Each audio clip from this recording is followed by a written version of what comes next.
প্রতিটা মুহূর্তে কিন্তু মন চিন্তা করে, এক একটা চিন্তা উৎপন্ন হয়, যা কিছু দেখে শোনে এবং পরিকল্পনা করে, এগুলো সব একটার পর একটা মাথার মধ্যে, মনের মধ্যে, চিত্তের মধ্যে একটা জাগ্রত হয়।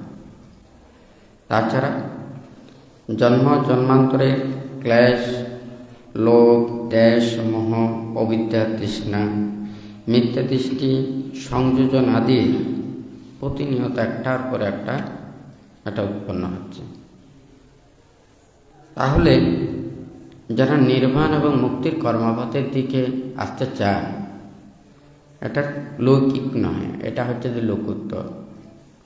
অর্থাৎ আমরা এই চর্মচক্ষু দিয়ে এক ধরনের দেখতে পাই, আর একটা এই ভিতরের জগতে, মনের জগতের মধ্যে আর একটা জগৎ বিদ্যমান।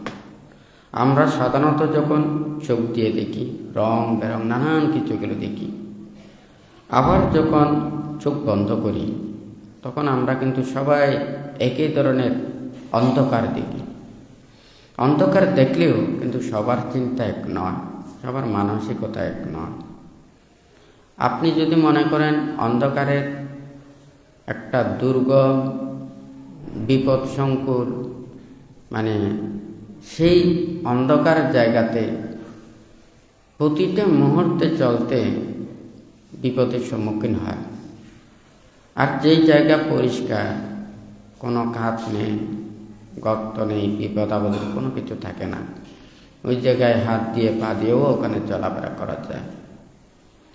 এখানে এই অন্ধকার বড় ভয়ঙ্কর। দেখুন, এখানে মানুষেরা চোখ দিয়ে দেখে, কিন্তু বুদ্ধ এই যে কথাগুলো বলেছেন, লোভ, দেশ, মোহ, অবিদ্যা, তৃষ্ণা, মিথ্যা দৃষ্টি, ক্লেশ, সংযোজন, এগুলোর স্থান কোথায়? দেহে না মনে? এটা মনের ভিতরে। কিন্তু আমরা বাহ্যিক দেহ নিয়ে যতটুকু চিন্তা করি, চর্মচক্ষুর এগুলো নিয়ে যেগুলো চিন্তা করি, আমরা এই চর্মকর্ণ দিয়ে যা কিছু শুনি, এগুলো নিয়ে যতটুকু চিন্তা করি, কিন্তু আমরা এই ধর্মচক্ষু, দিব্য কর্ণ, সে মনের কর্ণ, এগুলো নিয়ে আমরা চিন্তা করি না। অথচ এই ভিতরের জগতে কিন্তু এগুলো সব বিদ্যমান। লোভ, দেশ, মোহ, অবিদ্যা, তৃষ্ণা, মিথ্যা দৃষ্টি, ক্লেশ, সংযোজন, এগুলোর স্থান কিন্তু মনের ভিতরে। এখন আমাকে নির্বাণ এবং মুক্তির কর্মপথে ধাবিত হওয়ার জন্য আমাদেরকে ভিতরের জগতে যেতে হবে, বাইরের যে জগৎ দিয়ে নয়। আপনারা যদি বাইরের জগৎ চিন্তা করেন, তাহলে ওই জগতে যেতে পারবেন না। একসাথে দুইটা চ্যানেল চলে না। হ্যাঁ, একটা চ্যানেল অফ করে আর একটা চ্যানেল শুরু করতে হয়। বাইরের চ্যানেল পরিত্যাগ করে ভিতরের চ্যানেলে যেতে হবে। হ্যাঁ, বাইরের জগৎ এটা বৈচিত্র্যময়, আর ভিতরের জগতে কিন্তু ওখানে বৈচিত্র্য নেই।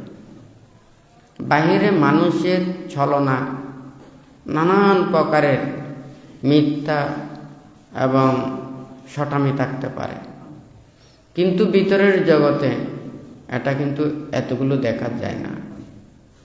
তো এখানে ভাবতে আজকে যেটা এই আর্য অষ্টাঙ্গিক মার্গের যে কথাটা বুদ্ধ বলেছেন, দেখুন, বৌদ্ধিক জ্ঞান লাভের পর প্রথম দেশনা করেছেন চতুরার্য সূত্র এবং আর্য অষ্টাঙ্গিক মার্গ।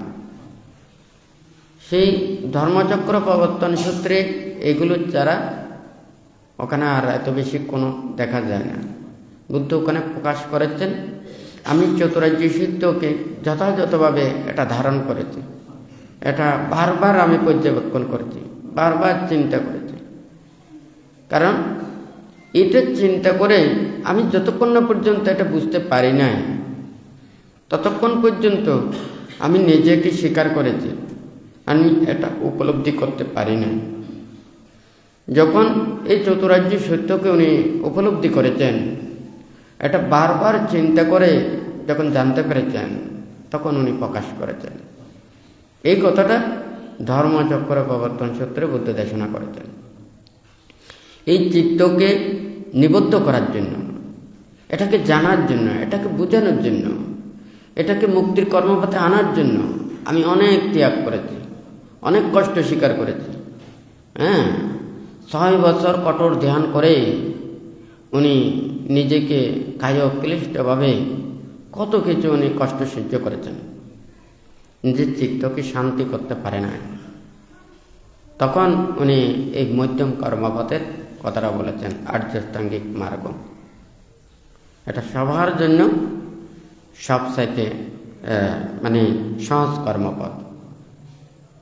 কিন্তু অনেকেই এটা চিন্তা করে এটা কি।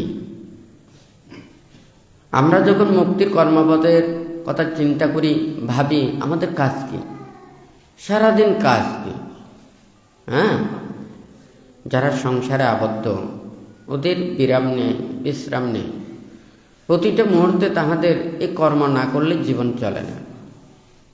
দিনের মধ্যে কমপক্ষে 8 ঘন্টা কাজ করতে হয়। আবার দেখা যায় পরবর্তী দিন কি কাজ করবে এটার জন্য প্রিপারেশন করতে হয় নাকি না। আবার যদি রাত্রে বসে যদি ওগুলো যদি প্রস্তুতি না নেয়, দেখা যায় তারপরের দিনও কাজ যথাযথ করতে পারে না। এছাড়া পারিবারিক চিন্তা, ভবিষ্যৎ চিন্তা, সাংসারিক চিন্তা কত প্রকারের। দেখুন, বিরাম নেই, বিশ্রাম নেই। দেহটাকে এক মুহূর্তে স্থির করার সেই সময়টুকু ওখানে নেই। এই দেহকে লালন পালন করার জন্য, সংসার এবং জীবনযাত্রাকে যথাযথভাবে রক্ষা করার জন্য এই 24 ঘন্টার মধ্যে যতক্ষণ সচেতন থাকে ততক্ষণ পর্যন্ত এই চিন্তা ছাড়া আর সময় নেই। হয় নাকি না? এখন তো বুদ্ধির নির্বাণ পদায়ক সত্যতা, এটা তো ভিতরের জগতে। আপনি তো ভিতরের জগতে যাবার সেই সুযোগটাই ওখানে পাচ্ছেন না। সেই জন্য বুদ্ধ আমাদেরকে এই কর্মপাঠটা দিয়েছেন। এটা শুধু বসে থাকা নয়, নিজের মনটাকে পাহারা দেওয়া, দেহটাকে পাহারা দেওয়া। যদি বাহ্যিক কর্ম যদি এটাই যদি মুখ্য হতো, তাহলে সবাই তো মুক্তির কর্মপথে আসতে পারত। বুদ্ধ এই কর্মপথ পরিত্যাগ করে মুক্তির কর্মপথে আসার জন্য এই কথাটা প্রথমে বলেছেন, ধোয়েমে বিক্ষোভে আন্তা পাব্বা জিতে না নাসে বেতাব্বা। অর্থাৎ যারা নির্বাণ এবং মুক্তির কর্মপথে আসতে চায়, দেখুন আপনারা যদি একটু করে চিন্তা করে দেখুন, সংসারে আবদ্ধ হলে এই সংসার আবদ্ধের কারণে কতটি সংযোজন চিহ্ন হচ্ছে, কতটি সংযোজন ওখানে বর্ধিত হচ্ছে, বন্ধন সৃষ্টি হচ্ছে। এখন ওখানে দেখা যায় সারা জীবন তার আর বিরাম নেই, বিশ্রাম নেই। এগুলো যত সংসার বর্ধিত হচ্ছে, কর্ম, চিন্তা, চেতনা, মন, মানসিকতা, এগুলো বর্ধিত হচ্ছে। একটা গাছ যেমন একটা শাখা প্রশাখা যত বর্ধিত হয়, এই গাছটা ভারী হয়ে যায়। ঠিক তদ্রুপ মানুষেরও এই সংসার জীবনে এটা হলে তো বর্ধনশীল। বুদ্ধ তখন দেখেছে যে কি, যদি আমি নির্বাণ এবং মুক্তির কর্মপথে যদি ওখানে যাই, তাহলে সংসার পরিত্যাগ করাটাই হচ্ছে একমাত্র সবচেয়ে সহজ কর্মপথ। কিন্তু সংসার ত্যাগ করা এটাও আর একটা কঠিন। ত্যাগ করতে না পারলে, ত্যাগ অনুশীলন করতে না পারলে, ধৈর্য, সহিষ্ণুতা, মৈত্রী, করুণা এগুলো না থাকলে, তাহলে তাহাদের জন্যও এটা কঠিন হয়। যারা লেখাপড়া করে, তার যদি ওখানে আর লেখাপড়ার কাজ দেয়, ওখানে কষ্ট লাগে না। আর যা লেখাপড়া পারে না, তাকে লেখাপড়া দেওয়া মানে এটা কাজের বোঝার চাইছে আরও বেশি বোঝা হয় নাকি না। যেটা পারে না তার জন্য সেটা কঠিন হয়ে যায়।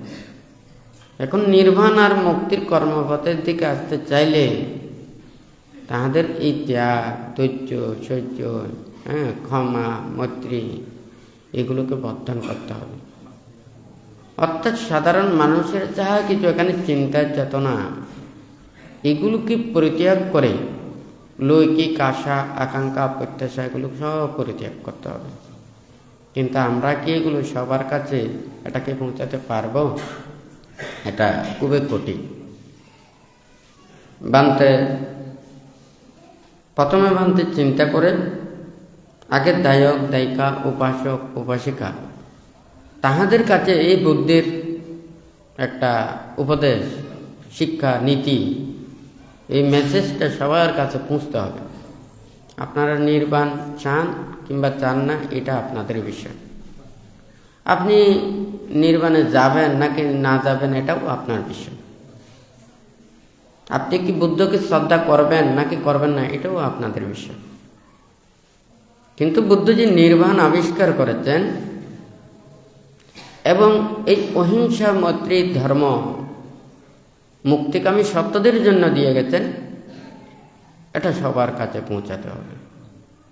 হ্যাঁ, কিন্তু আমরা যদি সেটাই যদি পৌঁছাতে না পারি, এটা যদি বলতে না পারি, সবার কানে যদি এটা না যায়, তারা ভাববে কি করে? হ্যাঁ, একটা জিনিস আগে মানুষের হাতে পৌঁছতে হবে, মানুষের কাছে যেতে হবে, হয় নাকি না? বুদ্ধ তো ত্রিপিটকের মধ্যে এমন একটা কোনো কথা নেই, এমন কোনো একটা শিক্ষা নেই, এই বুদ্ধির উপদেশ শিক্ষাটা মানুষের কাছে যেতে পারবে না। সার্বজনীন যারা মুক্তি চায়, নির্বাণ চায়, সবার জন্য। তো এখানে সবাই হয়তো এটাকে বুঝতে পারবে না। বুদ্ধ হেতু বেদে বর্ণনা করেছেন, যারা হেতু পুদ্গল ওনারা জ্ঞান লাভ করতে পারবেন না, যেহেতু ওরা প্রতিবন্ধী ইন্দ্রিয় বিকল। যারা দ্বিহেতুক পুদ্গল ওনারা প্রচেষ্টা চালাতে পারবেন, কিন্তু তারাও এই ধর্মকে উপলব্ধি করতে পারে না। আবার যারা ত্রিহেতুক পুদ্গল সম্যক দৃষ্টি সম্পন্ন ওনারাই একমাত্র এই মুক্তির কর্মপথে আসতে পারেন, যদি তারা কল্যাণ মিত্রদের সান্নিধ্য পায়। আর কল্যাণ মিত্রদের সান্নিধ্য না পারলে এটা তো সারা জীবনই শেষ। আজকে অনেকেই চিন্তা করে, আমরা তো জন্ম নিয়েছি মিথ্যার কাছে, আমরা জন্ম নিয়েছি পাপের কাছে, আমরা জন্ম নিয়েছি দুশীলের কাছে, আমরা জন্ম নিয়েছি অধর্মের কাছে। আমরা প্রতিরূপ দেশে জন্ম নিতে পারি না, প্রতিরূপ স্থানে জন্ম নিতে পারি না। তাই বলে কি মানব জীবনে নির্বাণ এবং মুক্তির কর্মপথে চলতে পারবে না এমন কোনো কথা নেই। আমার জীবন বড় নাকি ধর্ম বড়, আমার নীতি বড় নাকি আমার জীবিকা বড়, এটা আমাকে চিন্তা করতে হবে। যারা এই জীবন চলার জন্য দুর্লভ মানব জন্ম লাভ করে এই মুক্তির সন্ধান না করে ওনারা এই সমাজ গ্রাম নানান কিছু এগুলো নিয়ে চিন্তা করে, তাদের কোনো লাভ নেই। এই জীবন ছেড়ে যদি পশু পাখিগুলোর জন্ম নেয় তখন আর কে কোথায় যাবে কার কোনো ঠিক ঠিকানা নেই। হ্যাঁ, আর যদি মানব লোক উৎপন্ন হয়ে যদি এই মুক্তির সন্ধান না করে যদি পাপের কর্মপথে চলে, এটা বলেও ওখানে কোনো লাভ হবে না। সেজন্য ভান্তে এটা চিন্তা করে যে আসলে আমাদের দায়ক দায়িকা উপাসক উপাসিকাদের কাছে বুদ্ধের এই যে উপদেশ শিক্ষাটা আগে পৌঁছতে হবে।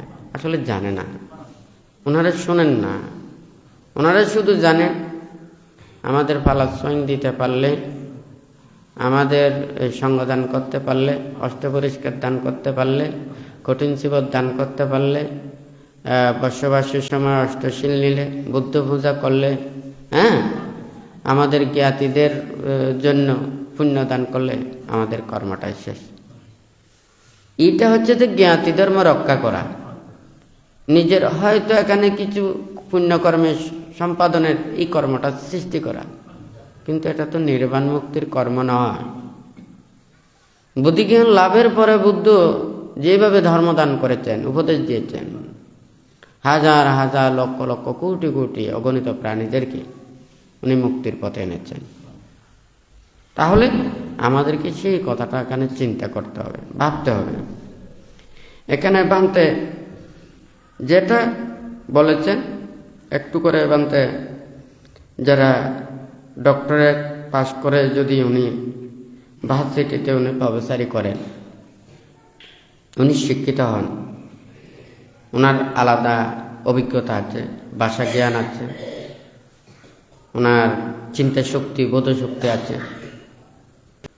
একজন সে যেভাবে চলেন, যেভাবে ভাব ভঙ্গিমা করেন, উনি ভার্সিটিতে যে চেয়ারে বসেন, আপনি যদি জোর করে যদি ওই জায়গাতে যদি বসেন, ওইভাবে যদি ভাব ভঙ্গিমা করেন, এগুলো দিয়ে ওখানে প্রফেসরি হওয়া যায় না। আগে কর্মটা সাধন করে ওর অভিজ্ঞতা অর্জন করতে হবে, হয় নাকি না? এখন তো বুদ্ধকে দেখা যায় একটা মানুষের মতো, ওরও দুইটা চোখ আছে, আমাদেরও দুইটা চোখ আছে, ওনারও দুইটা কান আছে, আমাদেরও দুইটা কান আছে, ওরও দুইটা হাত আছে, আমাদেরও দুইটা হাত আছে, ওরও দুইটা পা আছে, আমাদেরও দুইটা পা আছে। তাহলে বুদ্ধ এইভাবে চললে আমরাও কি এভাবে চলতে পারি না? এইটা চিন্তা করে যদি উনিও যদি বুদ্ধের মতো সেজে যায়, এটা কোনোদিন বুদ্ধ হবে না। উনি সারি অসংখ্য কল্পকাল ধরে উনি 30 পারমে পূর্ণ করতে গিয়ে কত ত্যাগ করেছেন। হ্যাঁ, শেষ জন্মেও 6 বছর কিভাবে কত ত্যাগ করেছেন। বুদ্ধির জীবদ্দশায় কোনো বুদ্ধির শ্রাবক, বুদ্ধির কোনো শিষ্য, কোনো মনি ঋষি তাপস ওইভাবে ত্যাগ স্বীকার করেছেন? তাহলে ওই ত্যাগ স্বীকার না করে উনি যদি বুদ্ধের মতো সেজে থাকেন, তাহলে উনি কি বুদ্ধ হবেন? জ্ঞান অভিজ্ঞতা অর্জন করতে হবে। হ্যাঁ, এটা ভাবতে হবে। এখানে ভাবাটা মনে করেন চোখ বন্ধ করে সবাইকে বসায় রাখা যায়, কিন্তু চোখ বন্ধ করলে বসে থাকলে তো হবে না, ওর মনটাকে সবসময় কন্ট্রোল করতে হবে। হ্যাঁ, মনে যে এক একটা উৎপন্ন হচ্ছে, হ্যাঁ, লোভ, দেশ, মোহ, হিংসা, বিদ্বেষ, হয় নাকি না, মিথ্যা দৃষ্টি তথা এই যে অশ্রদ্ধা, অভক্তি, অবিশ্বাস, নানান ধরনের এগুলো উৎপন্ন হচ্ছে, যে এগুলোকে আগে মন থেকে বিদূরিত করতে হবে। হ্যাঁ, এগুলো যদি দূরীভূত করতে না পারে, তখন কিন্তু ওখানে আর ভাবনা হবে না। ওর প্রতিক্ষণই সেটা ওখানে পাহারা দেন। হ্যাঁ, মনকে পাহারা দেন। দেখুন তো, এটা বুদ্ধের সমকালীন আমাদের ভিক্ষু সামন তথা এই বুদ্ধ প্রমুখ ভিক্ষু সংঘরা কীভাবে জীবন অতিবাহিত করেছেন। ওনারা প্রত্যেকেই অষ্ট পরিষ্কার সাথে রেখেছেন। বুদ্ধ এটাকে দেহটাকে রক্ষা করার জন্য এগুলো বলেছেন। উনি এগুলো নিয়ে সকালে পিণ্ডচারণ করে, উনি পিণ্ড গ্রহণ করে, যার যার যে জায়গাতে ওখানে ধ্যান করেন, অবস্থান করেন। হ্যাঁ, কৃতকর্ম এগুলো সেরে, হ্যাঁ, তখন সন্ধ্যা যখন হয়ে যায়, সবাই নীরব নিস্তব্ধ, যার যার ধ্যানে সবাই রত। শত শত হাজার হাজার ভিক্ষু সমান, কোনো সারা শব্দ নেই, কেউ কোনো ওখানে দ্বন্দ্ব নেই। হ্যাঁ, কোনো বাড়াবাড়ি নেই। যার যার জ্ঞান সে নিজেই নিজেকে দর্শন করবে, নিজেই সত্যগুলো নিজেকে উপলব্ধি করবে। যার যত বেশি আশা, আকাঙ্ক্ষা, প্রত্যাশা, নানান কিছু এগুলো থাকলে সে স্থিরভাবে থাকতে পারবে না, সে অস্থির হয়ে যাবে, বিক্ষিপ্ত হয়ে যাবে, চঞ্চল হয়ে যাবে। তখন যখন এইভাবে ত্যাগ অনুশীলন করে ওনারা আস্তে করে জীবন অতিবাহিত করেছেন। যে যতটুকু জ্ঞানের অধিকারী করতে পেরেছে, যে যত বেশি ত্যাগ করতে পেরেছে, যে যত বেশি নিজেকে সংযত করতে পেরেছে, সে তত বেশি নির্বাণের কাছে যেতে পেরেছে। আজকে আমাদের দায়িকা উপাসক উপাসিকা, আপনাদের এটা বুঝতে হবে, জানতে হবে। আপনারা দান ধর্ম পুণ্যকর্ম করেন, এটা ভালো। আপনারা এগুলো করতে গিয়ে যদি আমাদের ধ্যান ভাবনা, শীল সমাধি প্রজ্ঞা, আমাদের নীতি এগুলো যদি আমাদের না থাকে, আপনাদের লাভটা কোথায় হবে? বলি, আপনারা পুণ্যের জন্য আছে অনুত্তর পুণ্যক্ষেত্র ভিক্ষু সংঘ। ওটা হচ্ছে জমি, হচ্ছে যে ফসলের ক্ষেত্রে নেই, আর ভিক্ষু সংঘ হচ্ছে যে পুণ্যের ক্ষেত্র। ঠিক আছে, জমিটা যত উর্বর থাকে, ওখানে যে ফলটা তত বেশি পায়, পর্যাপ্ত পরিমাণে পায়, যথাযথ পায়। আর যদি মনে করেন জমিটা উর্বর না হয়, অনেক কষ্ট করে ফসল ফলাতে হয়। তা আপনারা তো চাইবেন মানে পুণ্য ফসলটা বেশি লাভ করার জন্য। তাহলে পুণ্যক্ষেত্র যত শীলবান, সমাধিপরায়ণ, প্রজ্ঞাবান, শীল সমাধি প্রজ্ঞায় যত উন্নীত হবে, তাহাদের চিত্ত সমাধিস্থ করে রাখতে পারে, ধর্মত জীবন আচরণ করতে পারে, নীতিতে থাকতে পারে, তাহলে এটা তত বেশি পুণ্য লাভের অধিকারী হবে, হয় নাকি না? তাহলে এটা তো সবাইকে চিন্তা করতে হবে। আমরা যদি শুধু পান্তারা বলি, আপনারা দায়িকারা যদি না শুনেন, তাহলে এটার মধ্যে মানে দুইটা কর্মপথের ভিন্নতা আসবে। কিন্তু দায়িকারা তো যে সারাদিন যে কর্মব্যস্ততায় থাকে, ওনারা এগুলো ভাবার চিন্তা করার এত বেশি সময় পায় না। শুধু হয়তো যেটা নির্দেশনা দেয় এইটা ছাড়া আর অন্য সময় পায় না, এটা ভাবতে হবে। এই কিছুক্ষণ আগে বলেছি না, 24 ঘন্টার মধ্যে বেশিক্ষণ সময় পায় না। সংসারের কথা, জীবন জীবিকার কথা গেলে চিন্তা করতে করতে সময় শেষ। তা আপনি বাইরের জগতেই তো মনটা থাকতেছে, ভিতরের জগতে ঢুকতেছে না। এটা চোখ বন্ধ করে ভিতরের জগতে যেতে হবে, ওটা আর একটা জগৎ। আপনি যদি পুরো টিভিটাকেও যদি মুখস্থ করে আপনি বাহিরের জগতে বিচরণ করেন, তাহলে ভিতরের জগতে যেতে না পারলে আপনি ক্লেশ মুক্ত হতে পারবেন না, লোকোত্তর জগতে যেতে পারবেন না। এটা আর একটা জগৎ। এই জগৎ ত্যাগ করে ওই জগতে যেতে হবে। এটা তো বাংলা ভাষাভাষীর জন্যও তো এটা বলা যায় লোক উত্তর। লৌকিক জগৎ থেকে উত্তরণ হয়ে অন্য জগতে বিচরণ করতে হবে। অর্থাৎ 31 প্রকার লোকভূমিতে মন চিত্ত বিচরণ করতে পারবে না, তাহলে লোকের মধ্যে বিদ্যমান থাকবে।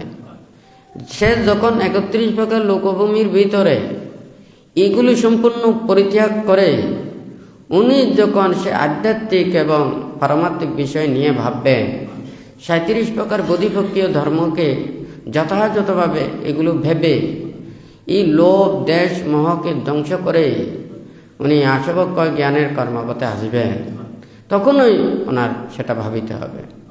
মহাসাতিপাট্টান সূত্রই ওখানে বলেছেন, না চা কিঞ্চে লোকে উপাদিয়াতি এবং পিকো ভিক্ষাবে ভিক্ষু খাইয়ে কায়ানুপাসী বিহারতি।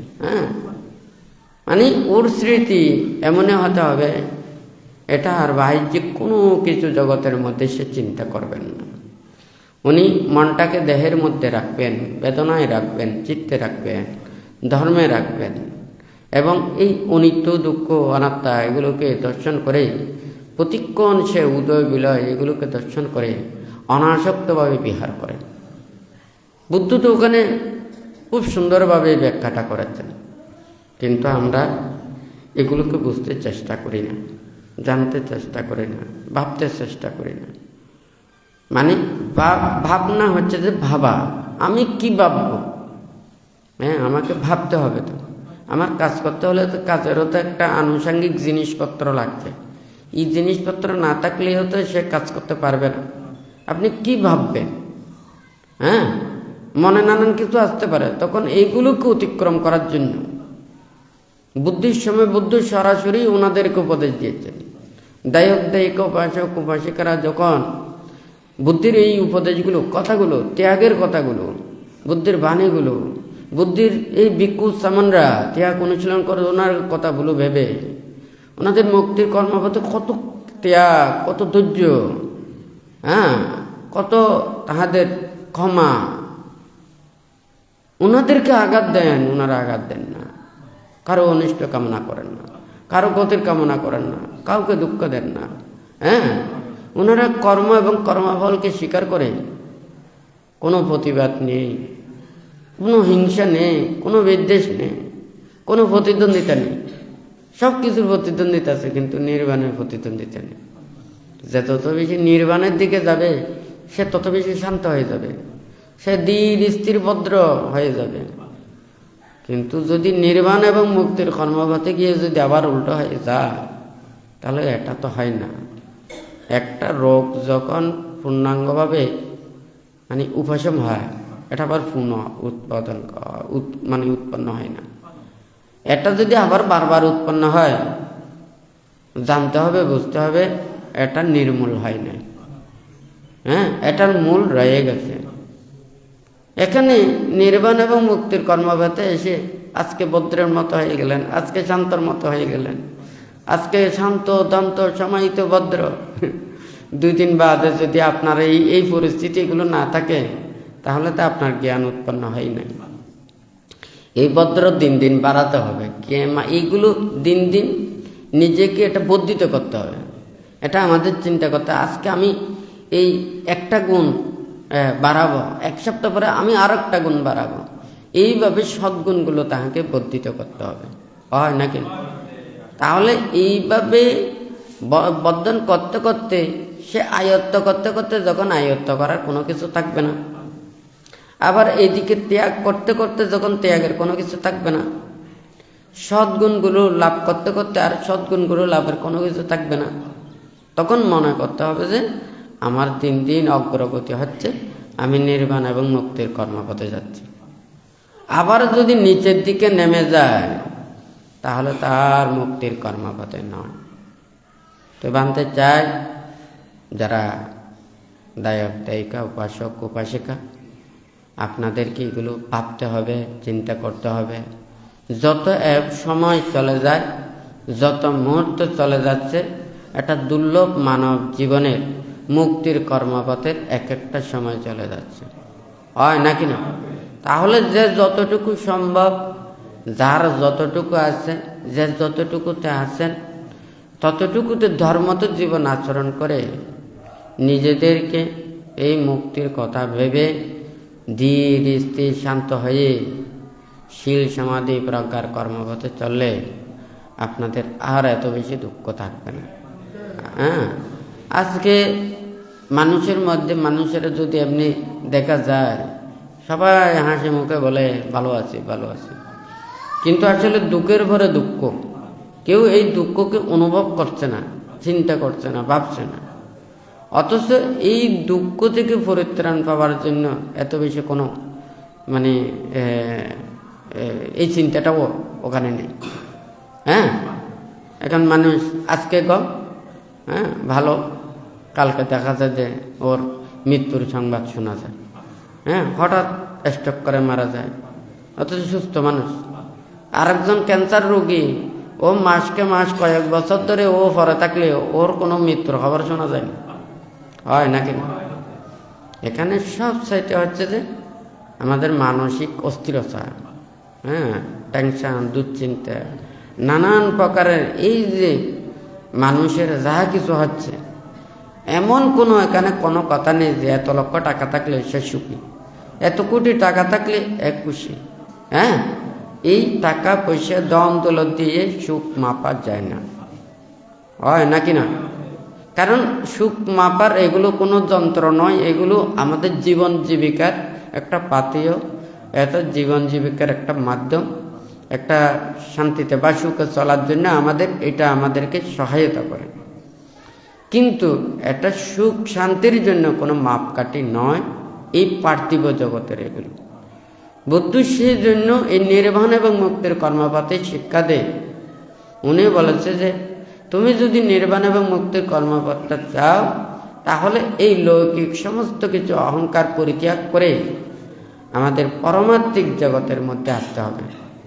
একজন যিনি শুধুমাত্র পঞ্চশীল পালন করেন, তাহারও একটা বিশ্বাস আছে, তাহারও শ্রদ্ধা আছে, তারও ভক্তি আছে, কিন্তু যার পঞ্চশীল নেই, BA pass, MA pass, doctorate pass, যতই ভর্তি হোক না কেন, হয় না কেন, সে অন্যায় করবে, অপরাধ করবে, মিথ্যা কথা বলবে, চুরি করবে, হয় না কেন, অন্যায় অপরাধ এগুলো করতে পারে। তাহলে লোভ, দেশ, মোহ, হিংসা, বিদ্বেষ এগুলো থাকতে পারে, হয় নাকি না? তাহলে ওখানে দেখা যায় এগুলো নির্বাণ এবং মুক্তি কর্মপথের অহংকার নয়।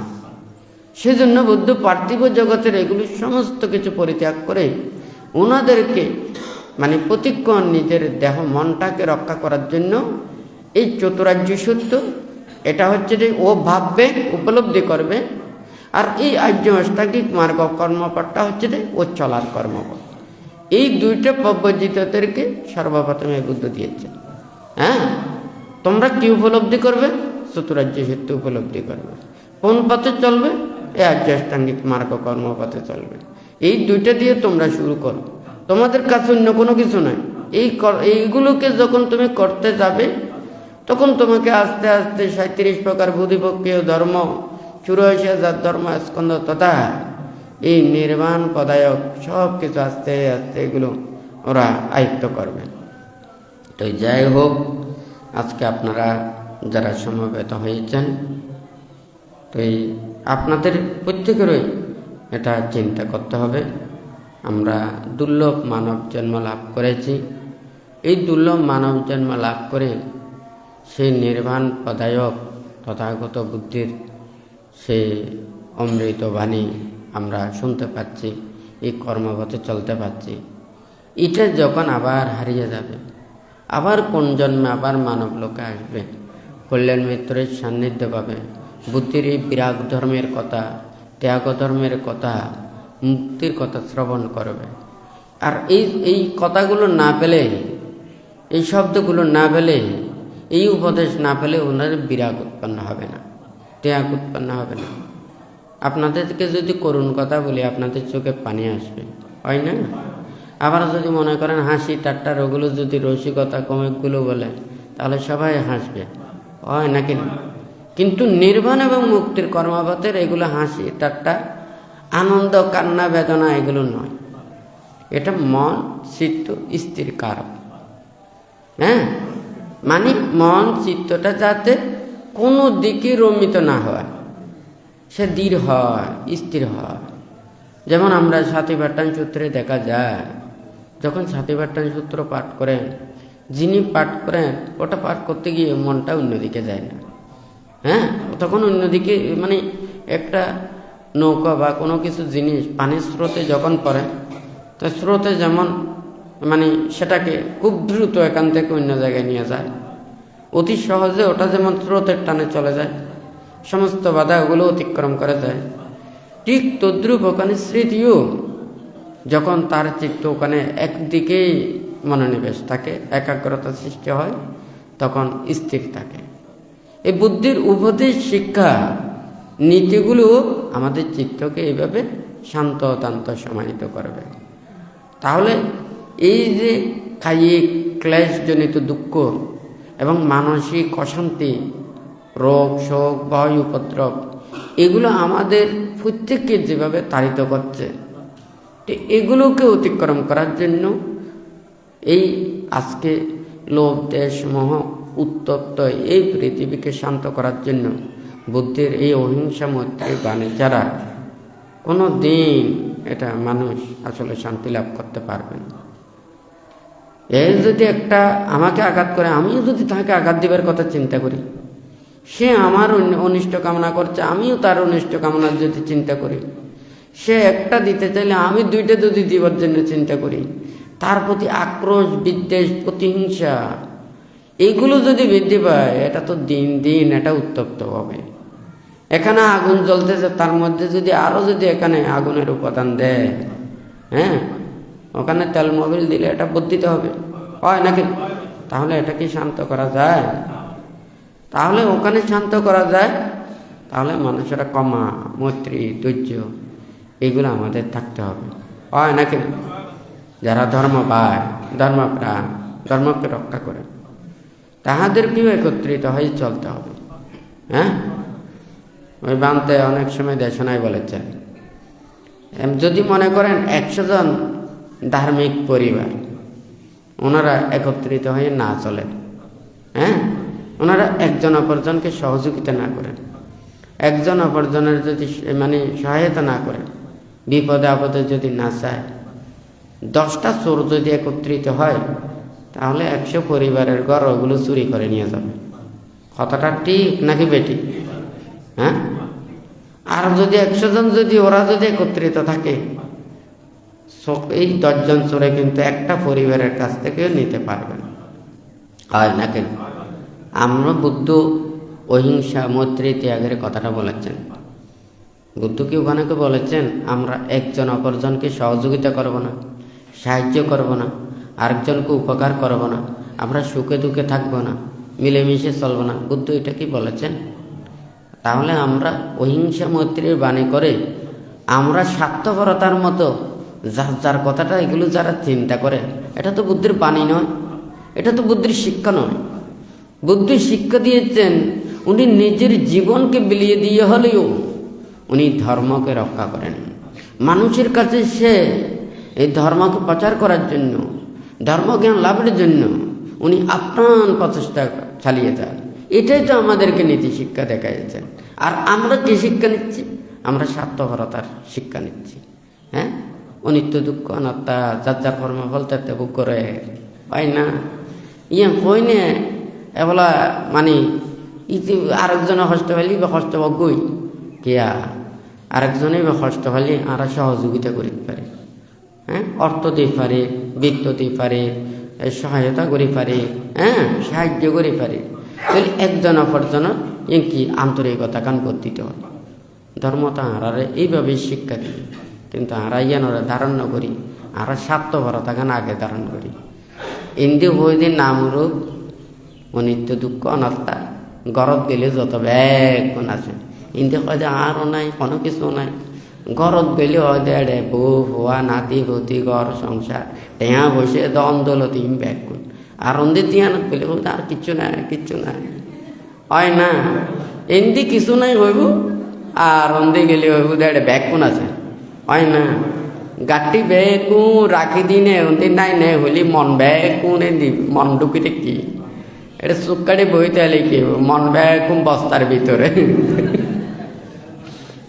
যাই হোক, এটা ওনারা বেকুনে চিন্তা করিবেন, ভাবিবেন আসলে এই লোকোত্তর জগতের মধ্যে যদি যাইতে চায় এই লোককে কিজন বেকুম পরিত্যাগ করা পারি।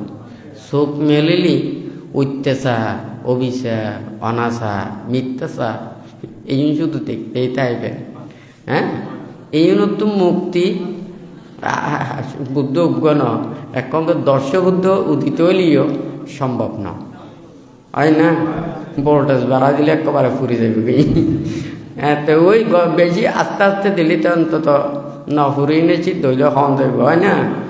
এত জোরে দিয়ে দেবো একদম ফুরি যাবে। তো দর্শবুদ্ধ তো একঙ্গে নোয়াইব, উগ্রবুদ্ধ এগোতে এই উগ্রবুদ্ধরই কোনো হজম করি না পারবে, হয় না? এটা দর্শবুদ্ধ দিয়ে কী করিব, দিন এখনো লাভ নাই। তো যাই হোক, কারা মানুষের মধ্যে এই চেতনা গান ইয়ান তাহা করিব বেগ কোনতন পান্তে সাথ দেখি আরারে দায়ক দেয়কে উপাসক উপাসিকা বেগ কোনো আরারে চতুর হইতে আদি দে ধর্মশাসনের এতিকা হাজ করে। আরা কি এত বেশি কি আরা কি স্বার্থপর? হ্যাঁ, আরা শুধু খাই দেয় আরাম গজ্জুম যেন মনে হেন গজ্জুম, অনারার কোনো সুখ শান্তি মঙ্গল কল্যাণ ইউ চিন্তা নকরি না। যদি শুধুমাত্র নিজে স্বার্থপরতার চিন্তা করে তৈলে তো নির্বাণ মুক্তির কর্মপতন মধ্যে প্রথম একবার আঘাত পাই দেবে। হ্যাঁ, অনারা স্বার্থ লইনে দিনে রাইতে দুমরণ। হ্যাঁ, আর স্বার্থ পরিত্যাগ করি নে নিঃস্বার্থ হইনে নিজের জীবনের বেলে দিনে ধর্মর ধারণ করে এবার চেতনারে বদ্ধন্য করি আরও যদি আরও স্বার্থপরতায় যদি হাজ করে দেওয়া হয় তাহলে তো একবারে শেষ। অর্থাৎ মুক্তির কর্মপথত মধ্যে আর এক ফাল দিয়ে জড়িত হইনে নিজেরই শেষ করেন, হয় না? তো যাই হোক, ব্যাগ কোনে ওনারা ধর্ম চিন্তা করিবেন, ভাবিবেন। সময় যদি যাই গই তার অনেকে তোয়াই নেবেন। হ্যাঁ, মানে মানুষের সন না ছোট হওয়ার তো নইতে এটা বুড়ো পর্যন্ত ব্যাগ মানুষ আছে, বয়স্ক মানুষ পর্যন্ত আছে, হয় না? ছোট হল তো কোনো চিন্তা নাই, ইন্দে খাও দাও করে। হ্যাঁ, ইয়ার তো আস্তে আস্তে বড় হইলে হটিকেও চিনতে চেতন ওনারা দেখুন যেতে বৃদ্ধ হয়েছে গাটা যেতে ব্যথা জ্বালা যন্ত্রণা ব্যাগুন আর মুখ দিয়ে আসছিও নই, হয় না? কথা ঠিক আছে না? তৈলি এখন গুরুত্ব নীতি বুড়ো পর্যন্ত ব্যাগ কোনে দেখে, কিন্তু একখানা করে চিন্তা করেন না। হ্যাঁ, জিয়ানের লইনে এই এদিকে সূর্য বেইনের তুনতি সন্ধ্যা পর্যন্ত এদিকে দেখির। হ্যাঁ, আচ্ছা সূর্য কি এড়ে আরা দেনিকে দেখির, সূর্যকে এদিকে থাকে না? আতন তো মনে হয় এদিক কেন থাকে, সূর্য দেনিকে আছে ঠিক এদিকেই আছে, কিন্তু আরা এড়ে বেইনের তুনতি এই মানে এই সন্ধ্যা পর্যন্ত আরা এক এক বইতে দেখি কিনলে, কারণ আরা সূর্যর হাসে না, সূর্য দূরে আছে, হয় না? তৈলি একেবারে মনের জগতের ভিতরে জন আর মনের বাধ্যতা এক ন কারণ বাধ্যতা আইলে এদিকে রং বেরঙত করি মন রং বেরং হয়ে যাব আর যাতে ভিতরের জগত যায়নি এই একাকার সূর্যের জগতের মধ্যে এটা থাকিলে যেন হ্যাঁ এটা দিন রাত্রি বোঝানো যাবে ঠিক তদ্রুপ আরাবে কোনো তুন এই লৌকিক জগৎ ইম পরিত্যাগ করি না লোকোত্তর জগতত মধ্যে ইম বাবা করিব আর যদি ইম যদি ভাবিত ভাড়া দেওয়া হয় তাহলে তারাই একমাত্র মুক্তির পথের মধ্যে আইতে পারিব তো এই যাই হোক ওনারা যারা সমবেত হইও ব্যাকুণের প্রতি বান্তে পুনরায় আশীর্বাদ জানিয়ে বান্তের উপদেশ এখানে পরিসমাপ্ত করলাম।